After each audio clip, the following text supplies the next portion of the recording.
Good morning प्यारे बच्चों, मैं आपकी अध्यापिका मीनू जीपीएस सेहरी से और मेरे साथी सुनील कुमार जीपीएस निज़ामपुर खुर्द से। हम हैं ब्लॉक खरखोदा से। आज हम आपके साथ करेंगे कक्षा 5 की पाठ्य पुस्तक झरोखा से पाठ 4 हौसलों की उड़ान। पाठ को पढ़ाने का उद्देश्य है विशिष्ट योग्यताओं से युक्त छात्रों के प्रति सहयोग व संवेदनशीलता विकसित करना। आपको इस पाठ के माध्यम से पता चलेगा विशिष्ट योग्यताओं से युक्त लोगों के बारे में व आप जान पाएंगे ब्रेल लिपि के जनक और संकेतों से बातचीत के माध्यम के बारे में। तो आइए पाठ शुरू करते हैं इस चर्चा के साथ जो कक्षा में विद्यार्थियों और अध्यापिका के बीच हो रही है। गुड मॉर्निंग क्लास, आप सब कैसे हैं? मैम हम सब बहुत अच्छे हैं।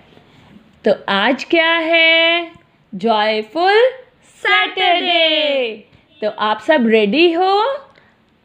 Yes ma'am. तो आज का हमारा जो फर्स्ट जॉय रहेगा वो रहेगा ड्राइंग क्लास। तो सब रेडी हैं अपनी ड्राइंग किट के साथ? Yes ma'am. आपके कलर्स, आपकी ड्राइंग शीट्स, आपकी pencil, eraser, sharpener, keep everything on the table. सब कुछ टेबल पे रखो। और आज का आपका टास्क है आपका कोई फेवरेट कार्टून कैरेक्टर। तो मैं आपको 10 मिनट का समय देती हूँ, आप अपना फेवरेट कार्टून कैरेक्टर ड्रॉ करें। Okay ma'am.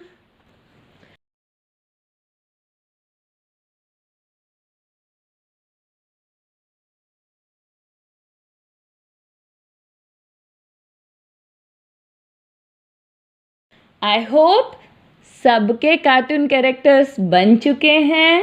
Yes ma'am.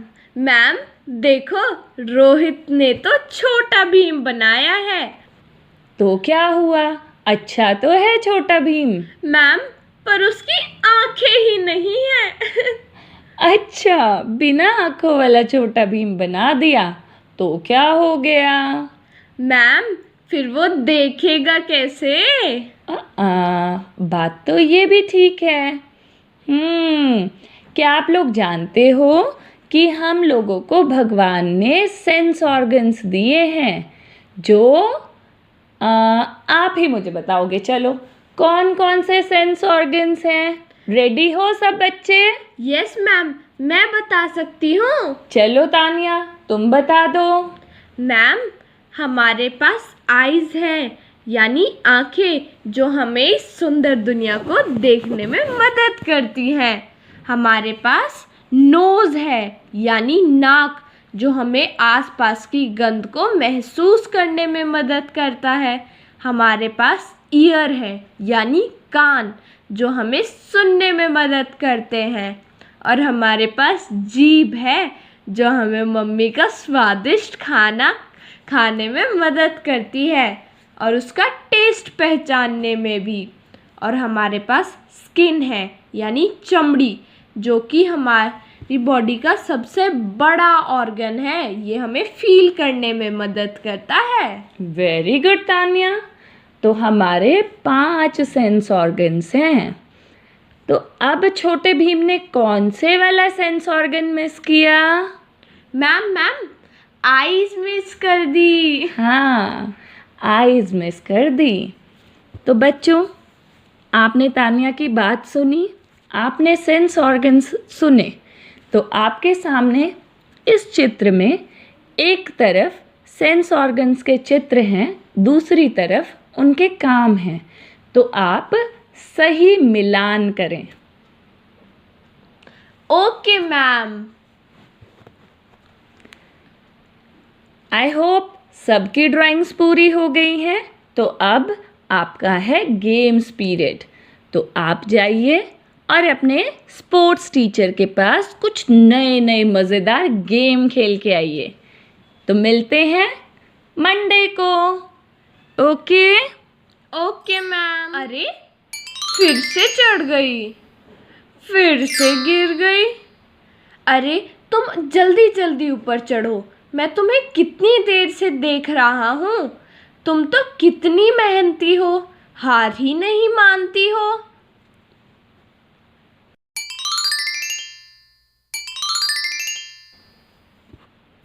Chinu, ओ चीनू, क्या कर रहे हो? चलो सब खेलने के लिए इंतज़ार कर रहे हैं। अरे मैं आता तो ज़रूर, पर दीदी मेरी इस चींटी दोस्त को मेरी ज़रूरत है। ये ऊपर नहीं चढ़ पा रही है, मैं इसको ऊपर छोड़ के आता हूँ। तुम पागल हो क्या? क्या इसने तुमसे मदद मांगी? नहीं दीदी, मदद तो नहीं मांगी, पर मेरा दिल कर रहा है कि मैं इसकी मदद कर दूँ। ये वैसे ही बहुत मेहनती है, इसे तुम्हारी मदद की ज़रूरत नहीं है। चलो चीनू, सब लोग वेट कर रहे हैं, चलो खेलेंगे। चलो दीदी चलते हैं।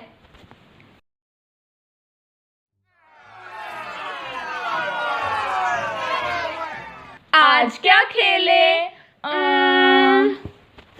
अच्छा चलो ब्लाइंड फोल्ड खेलते हैं। अरे वाह, आंख मिचोली। हाँ हाँ, मेरे पास तो मेरी पॉकेट में हैंकी भी है। मम्मा कहती हैं कि बच्चों को हमेशा अपनी पॉकेट में हैंकी रखना चाहिए। आप मेरे हैंकी से फोल्ड बना लो। ओके चीनू, लाओ दो अपना हैंकी मुझे।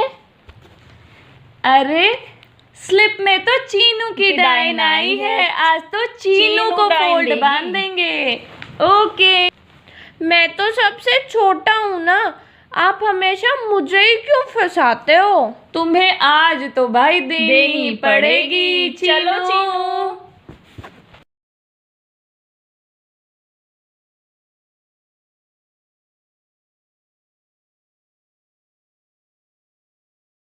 रेडी चीनू? कितनी फिंगर्स है बताओ? शायद से 5। अब बोलो। 2। अब बताओ। 4। जब मुझे दिख ही नहीं रहा तो क्यों पूछे जा रहे हो मेरे से? हम तो चेक कर रहे थे, कभी तुम चीटिंग तो ना करो। चीनू, चीनू, पकड़ो। अरे कहाँ हो? ये रहा, इधर आओ, जल्दी आओ। अरे कहाँ हो? कहाँ हो? चीनू, मैं तो थक गया, मेरे से नहीं पकड़ा जा रहा, मैं नहीं खेल रहा अब। अरे तुम इतनी जल्दी हार मान गए? हम लोग तो क्लैप भी कर रहे हैं, हम लोग तो बोल भी रहे हैं। अरे चीनू, एक बार फिर कोशिश करके देखो। तुम्हें ये नहीं पता कोशिश करने वालों की हार नहीं होती? तुमने अभी तो उस चींटी को देखा था, वो बार बार नीचे गिर के ऊपर चढ़ रही थी ना, उसने क्या हार मानी थी? नहीं। तो फिर तुम भी कोशिश करके देखो। दीदी मुझे ऐसा लग रहा है कि मैं अंधा हो गया हूँ। तो क्या हुआ चीनू? क्या तुम्हें ये नहीं मालूम कि कुछ लोग ऐसे भी हैं जिन्हें बिल्कुल भी नहीं नज़र आता, जो हमेशा के लिए अपने काम सिर्फ सुन के और महसूस करके करते हैं। अच्छा चलो, गेम ख़त्म होगा तो मैं तुम्हें ऐसे ही किसी इंसान से मिलवाने लेके चलूँगी। ठीक है दीदी। Hey everyone, now games period is over. तो अब हमारा जॉयफुल सैटरडे के लिए एक स्टेप और आगे। अब फिज़िकल एक्सरसाइज तो बहुत हो गई, गेम्स पीरियड में थक भी गए होगे। अब करते हैं कुछ मेंटल एक्सरसाइज। आपके सामने स्लाइड पे एक महिला का चित्र है, तो आप लोग मुझे बताइए कि ये महिला कौन है और इनमें ऐसी क्या खास बात है कि मैंने इनका चित्र यहाँ लगाया है। क्या आप में से कोई इन्हें पहचानता है? इतने क्लास के बच्चे सोच रहे हैं, वहाँ बैठे आप लोग भी याद कीजिए, क्या आपने इन महिला को कहीं देखा है? मैम नहीं देखा। मैं भी नहीं जानता। मेरे को भी नहीं पता। अरे, अब इसका मतलब आप लोग न्यूज़पेपर बिल्कुल भी नहीं देखते। लेकिन न्यूज़पेपर देखना तो बहुत ज़रूरी है। आपको पता है न्यूज़ की फुल फॉर्म क्या है? नॉर्थ, ईस्ट, वेस्ट, साउथ, सब जगह की खबर उस एक न्यूज़पेपर में होती है। तो सुबह सुबह चाहे 10 मिनट के लिए हेडिंग पढ़ो, अखबार की हेडिंग आपको बहुत इंटेलिजेंट बना सकती है। कोई बात नहीं, आज सुबह न्यूज़पेपर में इन महिला का चित्र था। आपको बताऊं ये कौन है? ये हैं ईरा सिंघाल। ये आईएएस ऑफिसर बनी है। सबसे ज़्यादा मार्क्स इन्हीं के आए हैं। यूपीएससी टॉप इन्होंने ही किया है। लेकिन 2014 में इनको अगर आप देखो तो क्या इनकी बॉडी आप लोगों जैसी है? नो मैम, इनकी कमर पे तो कुछ अजीब सा है। मैम, ये तो थोड़ी सी टेढ़ी भी है। आपको पता है ये हमारे जैसी सीधी नहीं दिखती हैं। Yes ma'am. हाँ, ये डिफरेंटली एबल्ड हैं। इनका शरीर आप लोगों से थोड़ा अलग है। कारण आप लोग मुझे खोज के बताएंगे। तो आज सैटरडे के लिए मैं आपको ये 5 चित्र और दे रही हूँ।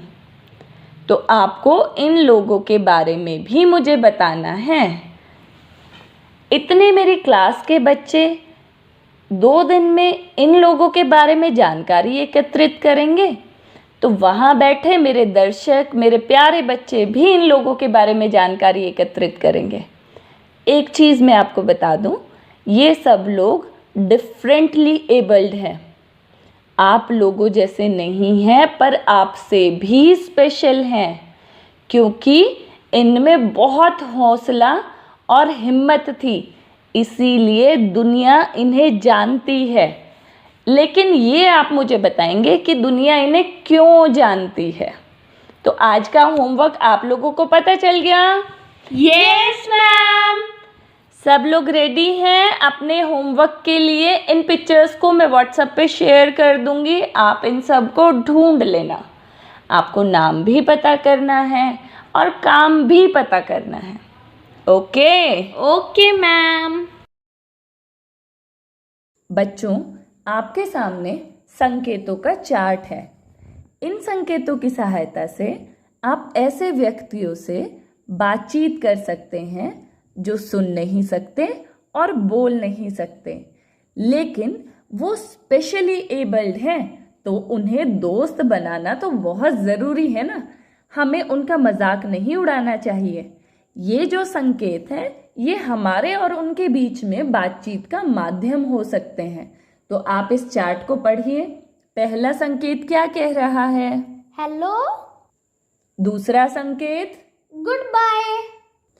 तीसरा संकेत कृपया। चौथा संकेत आपका स्वागत है। पांचवा संकेत हाँ। छठा संकेत माफ करना। सातवां संकेत धन्यवाद। आठवां संकेत नहीं। नौवां संकेत कौन सा?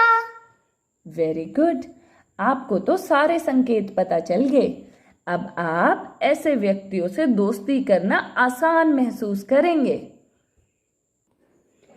बच्चों, मैं पाठ को यहीं विराम देती हूँ और उम्मीद करती हूँ कि कभी भी आपको कोई ऐसा व्यक्ति दिखे जो आपकी तरह नहीं है तो आप उसका मजाक नहीं बनाएंगे और ना ही दूसरों को बनाने देंगे, क्योंकि वो भी इस समाज का हिस्सा हैं और आपके जैसे ही हैं। वो स्पेशली एबल्ड हैं, भले ही आपकी तरह ना हो, लेकिन उनमें और बहुत सी खूबियां हो सकती हैं। तो हमेशा सबको सम्मान दे और अपने जैसा ही समझे। अगर ऐसा कोई बच्चा आपके विद्यालय में आए तो आपको उससे मित्रता करनी है और विद्यालय में उसके साथ बहुत सहजता से पेश आना है। इसी के साथ मैं अपनी वाणी को विराम देती हूँ। फिर मिलेंगे किसी अगले पाठ में। हेलो दीदी, मैं चीनू। दीदी, क्या सच्ची में आप कुछ देख नहीं सकते? सच्ची, मैं तो आँख मिचोले में कुछ देख ही नहीं पा रहा था, तो इतना बेचैन हो गया था। आप तो रोज ही नहीं देख पाते हो, आप कैसे रहते हो? अब अपने काम कैसे करते हो? अरे दीदी, आप तो टीचर हो ना, तो आप बच्चों को कैसे पढ़ाते हो? चीनू, ये बात तो सच्ची है कि मैं बिल्कुल भी नहीं देख सकती, पर इसका मतलब ये तो नहीं है कि मैं कोई काम नहीं कर सकती। तुम्हें पता है, मैं अपने बच्चों को उनकी आवाज से पहचान लेती हूँ। और एक और खास बात, भगवान ने मेरी देखने की शक्ति नहीं दी, पर मुझे और बहुत सारी शक्तियां दी हैं। जैसे मैं बहुत तीव्र सुनने की शक्ति, सूंघने की शक्ति, महसूस करने की शक्ति, जो मुझे बलवान बनाती है और मुझे हौसला देती हैं कि मैं भी तुम लोगों जैसी हूँ। और रही बात मेरे बच्चों को स्कूल में पढ़ाने की, तो बताया ना, मैं उनको आवाज से पहचान लेती हूँ और उनको पढ़ाने से पहले मैं खुद पढ़ के जाती हूँ। मैं ब्रेल लिपि से पढ़ती हूँ और ऑडियो कैसेट और कंप्यूटर में एक स्पेशल तरह का सॉफ्टवेयर, उसकी मदद से सुनकर अपने विषय यानी सब्जेक्ट की तैयारी करती हूँ। ब्रेल लिपि क्या है? आप मुझे भी बताओ। ब्रेल लिपि हमारे जैसे जो देख नहीं सकते उनके लिए कुछ उभरे हुए डॉट्स के द्वारा बनाई गई एक लैंग्वेज है या भाषा है। इसको लुई ब्रेल ने बनाया था। चलो, मैं पहले तुम्हें बता देती हूँ कि ब्रेल लिपि क्या है। ब्रेल लिपि 6 बिंदुओं से बनती है। उन बिंदुओं के सामने लिखे हुए अक्षरों या अंकों द्वारा उन्हें जाना जाता है। इस लिपि में इन्हीं 6 बिंदुओं से आप वर्ण पढ़ते हो ना, उनकी आकृतियों का निर्माण किया जाता है, उन्हें बनाया जाता है। स्केल पर कुछ चौरस यानी चकोर खिड़कियां बनी होती हैं। इन खिड़कियों में लाइन से कटावदार 6 बिंदु बने होते हैं। एक नुकीली कलम, जिसको स्टाइलस कहते हैं, इन स्केल की खिड़कियों में बने कटावदार बिंदुओं से कागज पर छेद करके लिखा जाता है। कागज के उल्टी तरफ उभरे हुए छेदों को शब्दों के रूप में छूकर पढ़ा जाता है। आप कभी अपने यहाँ नोट उठा के देखना, भारतीय मुद्रा पर भी उसी तरह के बिंदुओं वाले आकृति आपको नजर आएंगे, लेकिन आप उसे छू कर महसूस कर सकते हो। हम सुन तो सकते हैं, इसीलिए मैं अपने ज्यादातर काम महसूस करके, सुन के और रोजमर्रा के काम तो करने में मैं बहुत ही सक्षम हो गई हूँ। ब्रेल लिपि तो एक जादू है जो हमारे जैसे ना देखने वाले बच्चों के लिए मददगार है। हम भी तुम्हारी तरह पेपर देकर टीचर बने हैं। जैसे तुम स्कूल जाते हो, पढ़ते हो, मैडम टेस्ट लेती हैं, हमारे साथ भी ऐसा ही होता था। ब्रेल, आपने लुई ब्रेल बताया, वो कौन थे और उन्होंने ये ब्रेल लिपि क्यों बनाई? लुई ब्रेल भी मेरी तरह देख नहीं सकते थे, पर ऐसा नहीं है कि वो पैदाइशी अंधे थे। उनको बचपन में खेलते समय आंख में चोट लग गई थी। उनके पिताजी के औजारों से वो खेल रहे थे और वो नुकीला औजार आंख में लग गया था। इसीलिए कहते हैं कि खेलते हुए बहुत सतर्क रहना चाहिए। नुकीली चीजों जैसे ब्लेड, कील, चाकू, छोटे बच्चों को इन तरह की चीजों से नहीं खेलना चाहिए। ये जिंदगी भर हमारे लिए नुकसानदायक भी हो सकती हैं, इसलिए कभी ऐसा नहीं करना चाहिए। लेकिन लुई ब्रेल, उनको तो आंख में चोट लग गई और उनकी आंखों की रोशनी चली गई। इसी वजह से उनको अंध विद्यालय, ब्लाइंड स्कूल भेजा गया, जहां पे उन्होंने शिक्षा ग्रहण की।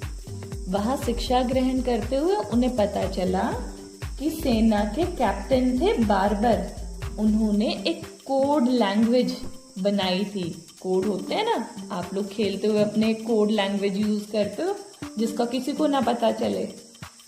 तो उन्होंने अंधेरे में भी संदेशों को टटोल कर पढ़ने की एक कोड लैंग्वेज बनाई थी। तो लुई 8 साल तक कड़ी मेहनत करते रहे और उन्होंने इस 6 बिंदुओं वाली लिपि को बनाने में सफलता हासिल की। इसे ब्रेल लिपि कहते हैं और यही ब्रेल आज भी हम जैसे बच्चों के लिए एक जादू का काम करती है। तभी तो हम तुम जैसे लोगों से जुड़े रहते हैं और आम जनता की तरह हम भी आम लोग हैं। हमें दिव्यांग कहा जाता है, स्पेशल किड्स।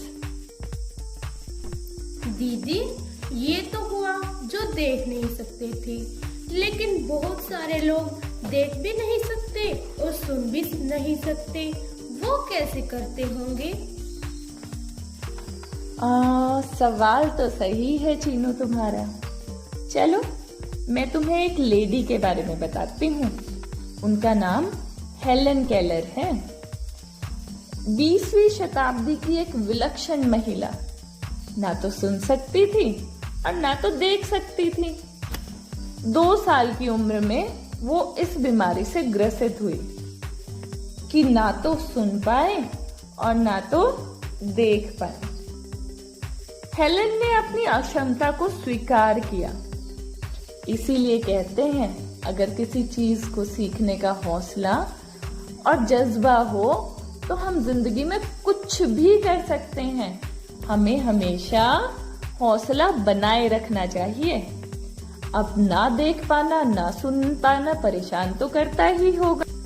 हाँ दीदी, मुझे तो थोड़ा सा ही टाइम था बिना देखे और मैं बहुत ज्यादा परेशान हो गया था। अपना हौसला बनाए रखना चाहिए। अब थोड़ी देर के बाद उस तरह के एनवायरनमेंट में ढल जाते हो। आप अपने आप को उस समय अनुरूप ढाल सकते हो। फिर आपने आंख मिचोली में सबको पकड़ तो दिया होगा ना? नहीं दीदी, मैं परेशान हो गया था, मैं तो किसी को भी नहीं पकड़ पाया। तुमने हिम्मत हार दी। ऐसा नहीं करना चाहिए। हेलन जो थी 1888 में एक जगह है बॉस्टन, वहां पर पार्किंस इंस्टीट्यूट फॉर द ब्लाइंड संस्थान में दाखिल हुई। 24 साल की उम्र तक उन्होंने आर्ट में डिग्री हासिल कर ली थी और वो पहली दृष्टिबाधित व बधिर महिला थी, मतलब जो ना देख सकती थी और ना सुन सकती थी। आपको पता है उन्होंने दूसरों से संवाद स्थापित करने के लिए क्या किया? संवाद होता है बातचीत करने के लिए, उनको समझने के लिए क्या किया? उन्होंने होठों के स्पर्श से लोगों की बात समझने का हुनर सीखना, उनकी अद्भुत स्पर्श क्षमता का प्रमाण था। मैंने बताया ना कि हम जैसे लोग बहुत सारी चीजें सुनकर, स्पर्श करके सीख सकते हैं। उसी तरह हेलन ने एक ऐसी ही संवाद की भाषा डेवलप की जिसको वो होठों पर छूकर महसूस करके पता कर सकती थी कि सामने वाला उन्हें क्या कह रहा है। जो हेलन केलर है वो ब्रेल तथा हाथों के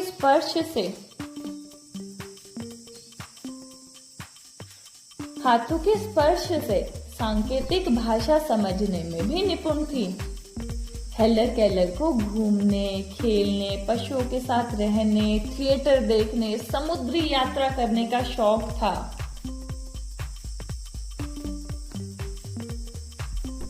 उनका एक ग्रामीण परिवेश था, जैसे हम लोग रहते हैं ना गांव में, वैसे ही परिवेश में रहती थी। और सामाजिक कार्यों के लिए भी उन्हें सम्मानित किया गया। उन्होंने नेत्रहीनों के लिए बहुत सारे जरूरी काम किए थे। जो लोग बोल नहीं सकते वे कुछ संकेतों के माध्यम से अपनी बात समझाते हैं।